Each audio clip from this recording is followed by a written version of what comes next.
आपका भाई जा रहा है वियतनाम।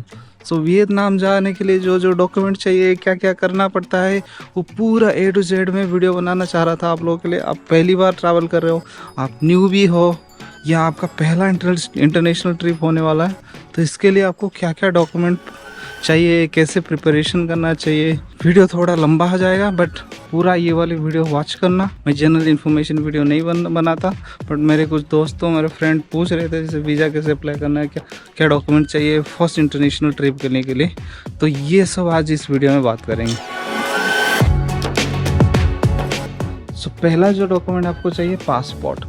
पासपोर्ट इजीली आप मिल सकता है, आपको अप्लाई कर सकते हो ऑनलाइन इजीली। आपको कोई दलाल और थर्ड पार्टी की हेल्प नहीं चाहिए। आप जैसे पासपोर्ट सेवा केंद्र में जाओगे ना, वहाँ पे बहुत ही इजी स्टेप में है, आप पर्सनली बुक कर सकते हो। पहले थोड़ा कॉम्प्लिकेटेड था, आपको बुक करके बुकिंग लेके आपको जाना पड़ता था। हाँ, स्टेट हेडक्वार्टर मीन्स आप, मैं जैसे उड़ीसा में बालेश्वर में हूँ, तो मुझे भुवनेश्वर जाके करना पड़ता था। मैंने करा भी था, बट अभी गवर्नमेंट ने थोड़ा ईजी कर दिया है आपको। फॉर एन एग्जाम्पल, मेरे घर से जो हेड पोस्ट ऑफिस है 2-3 किलोमीटर, तो मैं जाके इजीली कर सकता हूँ। तो बहुत ही आसान हो गया अभी पासपोर्ट के लिए। और जनरली पासपोर्ट 7 से 10 दिन के अंदर आजकल आ जा रहे हैं। आपको और भी जल्दी चाहिए तो आपको तत्काल में बुक कर सकते हो, वो 3-4 दिन में, ये 5 दिन में आ जाता है। दूसरा, आपको रिसर्च करना पड़ेगा। आप कहाँ जा रहे हो उसके हिसाब से आपको रिसर्च करना पड़ेगा, कहाँ जाना है। जैसे एग्जांपल, मैं जा रहा हूँ वियतनाम, तो वियतनाम से आपको कहाँ कहाँ जाना है, आपको एक टेंटेटिव बनाना पड़ेगा। उसके रिसर्च में आप लिखना पड़ेगा कितना खर्च है। इंपॉर्टेंट होता है कभी कभी आपको ना, जैसे इमिग्रेशन वाले, कभी कभी ये जो बोर्डिंग वाले, आप पूछ लेंगे अच्छा 10 दिन जा रहे हो वियतनाम में, क्या करोगे, तो आप बता सकते हो मैंने इधर 3 दिन जाना है, इधर 3 दिन जाना है। तो थर्ड वो है फ़्लाइट बुकिंग। तो फ़्लाइट बुकिंग के लिए मैं आपको दिखा देता हूँ कैसे बुक करना है।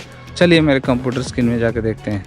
सो फ्लाइट बुकिंग करने के लिए आपको एक अच्छे से ट्रिक मैं बता रहा हूँ, क्योंकि आप जब भी कोई भी ब्राउज़र है, क्रोम ब्राउज़र हो या सफारी हो या इंटरनेट एक्सप्लोर हो, कोई कुछ भी ब्राउज़र हो, आप वहाँ पे जाके यहाँ पे प्राइवेट या इनकॉग्निटो मोड पे आपको जाना है। और जाके यहाँ पे आपको 2-3 वेबसाइट के नाम मैं बता रहा हूँ। फर्स्ट एग्जाम्पल wigo.com, दूसरा रहेगा आपको स्काई स्कैनर। गूगल फ्लाइट में जा कर सकते हो।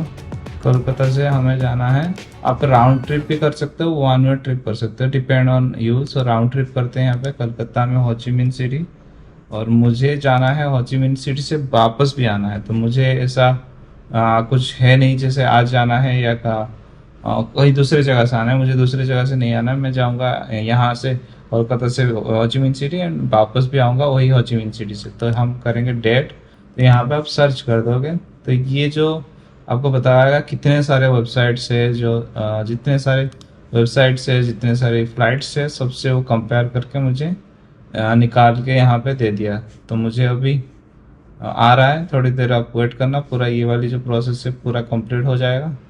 ठीक है, अभी आ गया। तो मुझे यहाँ पे ये सब मिला, यहाँ से चीपेस्ट है और फास्टेस्ट है। तो आप क्या रिकॉर्ड कैसे आना है, बेस्ट है, तो आपके हिसाब से आप चूज कर सकते हो।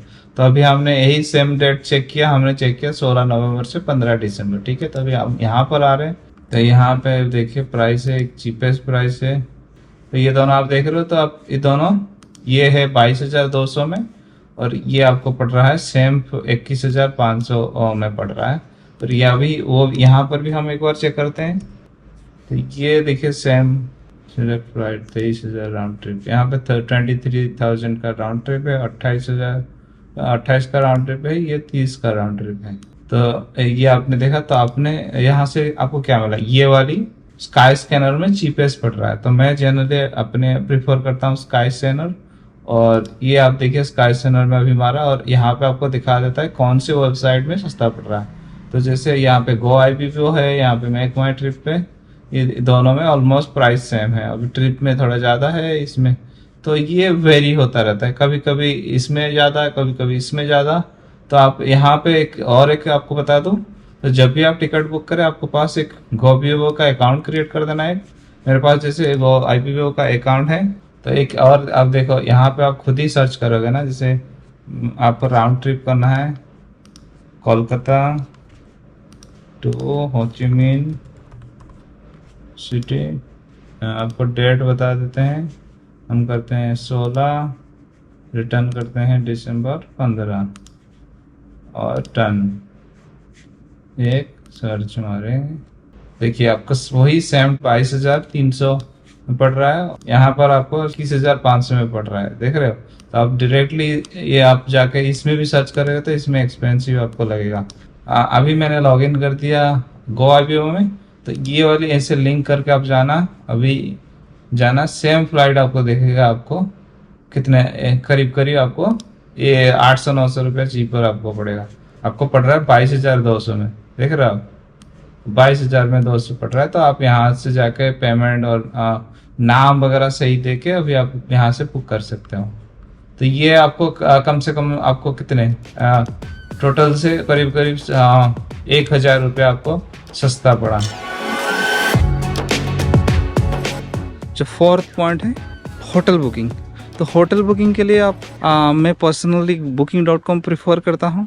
booking.com में क्या है, आप बुक कर सकते हो, आपको क्रेडिट कार्ड डिटेल्स भी नहीं डालना है, आपको पेमेंट जाके होटल में करना है, तो बहुत ही कन्वीनियंट है और आप कभी भी कैंसिल भी कर सकते हो, तो उसके लिए आपको चार्जेस भी नहीं लगेगा। अभी हमारे होटल बुकिंग हो गया, अब हम जाते हैं ट्रैवल इंश्योरेंस।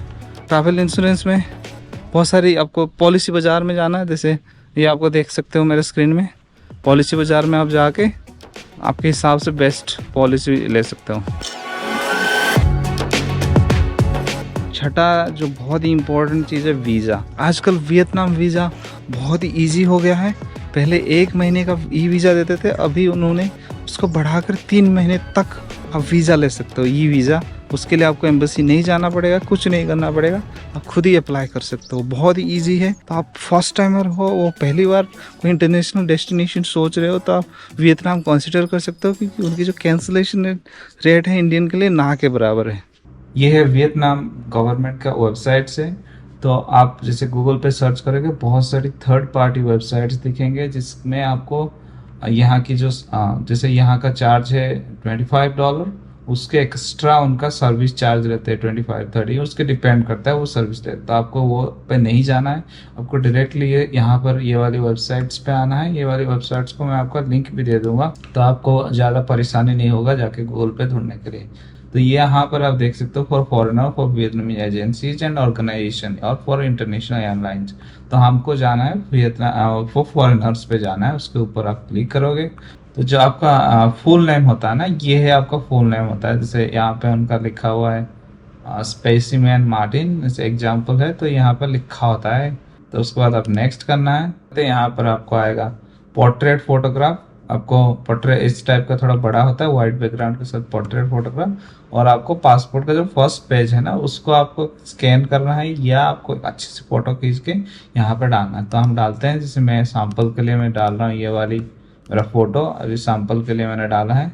और ये डाला है मैंने अपना पासपोर्ट।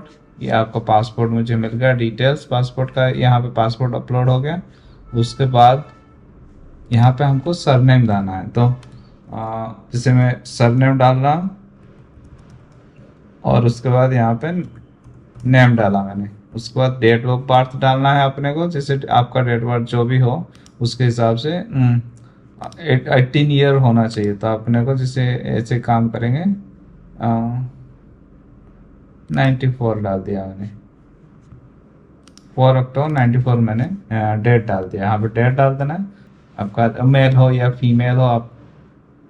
तो उसके बाद आपका place of birth, place of birth जैसे मेरा बालेश्वर का है, डाल दिया मैंने। और नेशनलिटी आपको इंडियन डाल देना है। उसके बाद आईडी कार्ड तो नहीं देना है, क्योंकि हम पासपोर्ट डिटेल्स देंगे, तो आईडी कार्ड मैंडेटरी नहीं है। और जो स्टार जो है, ये सब स्टार जो रेड स्टार है, ये मैंडेटरी है। तो यहाँ पे आपका रिलीजन हिंदुइज्म डाल दिया। उसके बाद अभी हमने ईमेल आईडी डाल दिया। ईमेल आईडी डालने के बाद आपको यहाँ पे फिर वही सेम ईमेल आईडी को दोबारा भी डाल देना है। तो कॉपी पेस्ट नहीं हो रहा है, आई थिंक हो गया ईमेल आईडी। उसके बाद यहाँ पे आपको पूछेगा, आप पहली बार जा रहे हो तो have you ever passport Vietnam, तो पहली बार आप जा रहे हो तो नो कर देना। और मल्टीपल नेशनलिटी आपको भी नो करना है। उसके बाद आपने कोई रूल वोल नहीं तोड़े, क्योंकि आप पहली बार जा रहे हो तो इसको नो ही करना। उसके बाद आपको सिंगल एंट्री वीज़ा है, मल्टीपल एंट्री आपको रिक्वायरमेंट के हिसाब से करना है। मुझे सिंगल एंट्री जाना है, तो सिंगल एंट्री आपको जाने के लिए फॉर एन एग्जांपल हम नवंबर 16 से जा रहे हैं दिसंबर 15 तक, करीब करीब 1 महीना। तो ये हो गया। उसके बाद ऑर्डिनरी पासपोर्ट है। आपको पासपोर्ट का नंबर जो भी है, आपका पासपोर्ट मानो यहाँ पर पासपोर्ट के नंबर होगा, ये ऊपर आप देख रहे हो पासपोर्ट के नंबर होगा। तो जो भी पासपोर्ट का नंबर है, आप पासपोर्ट का नंबर इधर दे देना है। उसके बाद कहाँ का पासपोर्ट इशू हुआ था, तो आप जो पासपोर्ट में चेक करोगे, आपका पासपोर्ट में जो लास्ट वाली पेज में जाओगे ना, लास्ट वाली पेज में लिखा होगा प्लेस ऑफ इशू। तो लास्ट वाली पेज पे लिखा होगा प्लेस ऑफ इशू, तो आप प्लेस ऑफ इशू के जगह में आप डाल देंगे जैसे मेरा भुवनेश्वर से इशू हुआ है। और डेट ऑफ इशू अब कब का यहाँ पे लिखा होगा इशू डेट, जैसे मेरा है 1/8/2022 से 31/7/2032 तक है। तो do you have any other passport, उसको भी नो करना है। उसके बाद इंडिया में आपका जो एड्रेस है, परमानेंट एड्रेस आपको डाल देना है। यहाँ पे आपका परमानेंट एड्रेस डाल देना है और कॉन्ट्रैक्ट एड्रेस डाल देना। जैसे मैंने परमानेंट डाल दिया, यहाँ पे सेम मेरे कॉन्ट्रैक्ट भी है, परमानेंट भी सेम है, तो मैंने दोनों डाल दिया। उसके बाद आपको इमरजेंसी के लिए किसी को नाम देना है। जैसे आपको इमरजेंसी के लिए आपको पापा का या मम्मी का या किसी का भी आप दे सकते हो, या भाई का। तो एक आपको यहाँ पे एक दे देना सेफ्टी के लिए, उनको कुछ इमरजेंसी हो तो उनको कॉन्ट्रैक्ट के लिए एक तो नंबर आप दे देना। उसके बाद ऑक्यूपेशन में आपको, जैसे आप स्टूडेंट हो तो यहाँ पे स्टूडेंट्स लिख देना, या आप कुछ काम कर रहे हो तो लिख देना काम, और वो इसको फिलअप करने की ज़रूरत नहीं है। तो उसके बाद आप देख रहे हो टूरिज्म के लिए है, तो टूरिज्म आप जा रहे हो घूमने के लिए, तो ये आप लिख सकते हो। आपको कोई होस्ट कर रहा है, तो आपको कोई होस्ट कर रहा है तो वो आप उनका जो एड्रेस, कॉन्टैक्ट डिटेल्स वगैरह लिख सकते हो। जनरली आप एज ए टूरिस्ट जा रहे हो और पहली बार जा रहे हो तो आपको वो ज़रूरत नहीं पड़ेगा। और यहाँ पे आपको जैसे इंटेंट टू स्टे, कितने दिन स्टे करना है, जैसे 30 डेज मुझे स्टे करना है तो आप मैक्सिमम 90 डेज तक कर सकते हो। तो आपको मानो 90 डे करना है, 90 डे यहाँ पे स्टे कर सकते हो। और आपको कब जाना है वो लिख देना है। जैसे आपको हम जाना है नवंबर 15 में, तो आप थोड़ा, मैं बोलूँगा सजेस्ट 2-3 दिन पहले का डाल देना। ये कुछ नहीं होता, ये आपको उसकी जो मंथ है ना अपना, जैसे मानो 1 महीने के लिए जा रहे हो या 3 महीने के लिए जा रहे हो, उसके अंदर होना चाहिए। तो जनरल तो 2-3 दिन पहले आप डाल देना तो बेटर रहता है। तो आप कहाँ जाओगे, मैं जाऊँगा होचिमिन, मेरा एंट्री पोर्ट है, और एग्जिट पोर्ट भी होचिमिन सिटी है। और मैंने जो हॉस्टल बुक किया था होचिमिन सिटी में, उसका ये डिटेल्स है, उसका एड्रेस मैंने दे दिया है होचिमिन सिटी का, वो एड्रेस यहाँ पे आप डाल देना है। और यहाँ पे कहाँ जाना है, जैसे पहला ही डाल देना, पहला ही जो फर्स्ट टाइम है जो है, तो होचिमिन सिटी डाल देना। तो वो अपना हो गया एड्रेस, तो उसको फ़ोन नंबर की ज़रूरत नहीं है। Have you been to Vietnam in last 1 year, वो आप तो पहली बार जा रहे हो तो नो लिखना है। उसके बाद मैं तो सेकंड टाइम गया था तो मैं यहाँ पे यस डाला, तो यस डालने के बाद आपको यहाँ पे डेट दिखाएगा कब से कब क्या कर रहे हो, और टूरिज्म के लिए गए हो, जो जिसके लिए भी गए हो आप लिख देना है, पर्पज ऑफ विजिट आपने लिख देना है। तो उसको आपको तो नो करना है। उसके बाद आपको यहाँ पे बजट दिखना है, कितने बजट आप, और ये जो है अंडर 40 ईयर, आपके साथ कोई 14 ईयर का जा रहा है, जैसे माइनर है, और बिलो 14 ईयर की कोई मतलब माइनर जा रहा है, तो उसके लिए आपको यहाँ पे उसका डिटेल्स, पासपोर्ट डिटेल्स वगैरह ऐड करना है। बट वो आप देख सकते हो। उसके बाद आपको बजट क्या है, जैसे आपको कितना बजट खर्च करने की उम्मीद कर रहे हो, जैसे $1000 आपको खर्च करना है, तो आपको यहाँ पे लिख देना है $1000 आप ही खर्च करने वाला हो, तो आप लिख देना है। उसका टाइप आप कैसे खर्च करोगे, कैश या क्रेडिट कार्ड या ट्रैवलर चेक, जो भी आप लिख देना है, कैश मान लेते। मैंने आपको बोला था, आप मानो यहाँ पे ट्रैवल इंश्योरेंस लिए हो तो यस कर देना है। ट्रैवल इंश्योरेंस आप लिए हो तो उसका डिटेल्स डाल देना, ट्रैवल इंश्योरेंस का आपका डिटेल्स। यहाँ पे नो करोगे तो डिटेल्स नहीं मांगेगा, बट आपको डिपेंड करता है। ट्रैवल इंश्योरेंस आप पहली बार जा रहे हो तो मेरे सजेस्ट है आप कर लेना ट्रैवल इंश्योरेंस। तो उसके बाद आई एश्योर कर देना है, और यहाँ पर आपको कैप्चा डाल देना, 2863 डाल दिया कैप्चा। उसके बाद रिव्यू हो गया। अभी रिव्यू करके हम लोडिंग हो रहा है, तो अभी ये एक आईडी रिव्यू हो गया, ये रिव्यू कर दिया हम लोगों ने, पूरा डिटेल्स यहाँ पर आ गया, सब डिटेल्स ओके कर दिया हमने। उसके बाद आपको एक प्रीव्यू स्क्रीन आएगा, तो प्रीव्यू स्क्रीन में एक बार आप चेक कर लेना पूरा डिटेल्स, प्रीव्यू स्क्रीन में एक बार नाम वाम सही है कि नहीं, डिटेल सही है कि नहीं, और सब एक बार चेक कर लेना। उसके बाद पेमेंट सेक्शन में चले जाना और यहाँ पे भी एक आपको ऐसे डिटेल्स मिल जाएगा क्या है, जैसे नाम वगैरह दिख गया, आपका नंबर वंबर सब दिख गया, ग्रांट ई वीज़ा वगैरह सब दिख गया। उसके बाद आपको पे वीज़ा फी कर देना है।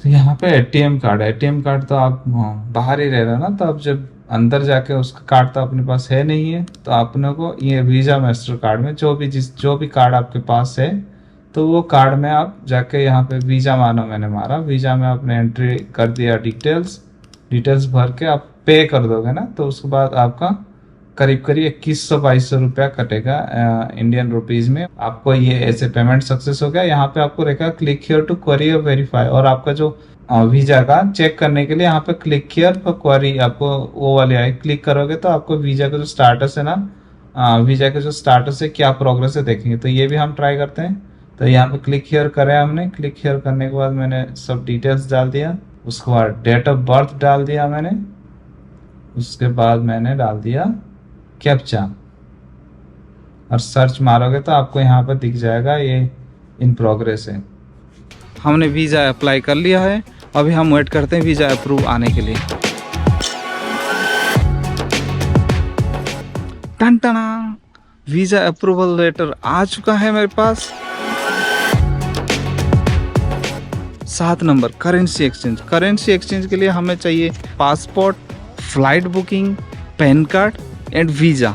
ये चारों डॉक्यूमेंट आप रेडी करके किसी भी फॉरेक्स एक्सचेंज के साथ आप बात करके आप करेंसी एक्सचेंज कर सकते हो। फॉर एन एग्जांपल, जैसे आप बड़े सिटी में हो, तो बड़े सिटी में है तो आप बुक माई फॉरेक्स बहुत ही रिलायबल है, मैंने ऑलरेडी कर चुका हूँ। बुक माई फॉरेक्स में आप कर सकते हो।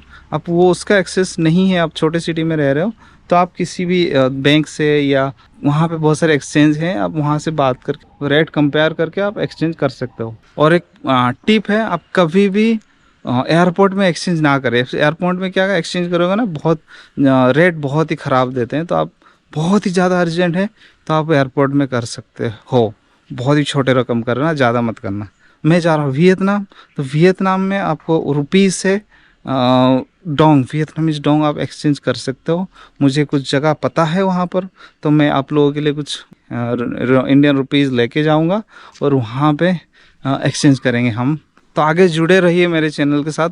कैसे इंडियन रुपीज़ से वियतनामीज डॉग वहाँ पर जाकर आप चेंज करना है, कैसे करना है, वो भी मैं आपको आगे दिखाऊँगा। हमारा जो करेंसी एक्सचेंज हो गया, उसके बाद हमें चाहिए रोमिंग वाला सिम। जैसे आप 1 हफ्ते के लिए जा रहे हो तो एटलीस्ट आई वुड सजेस्ट 1 दिन का रोमिंग लेके जाना पहले दिन के लिए।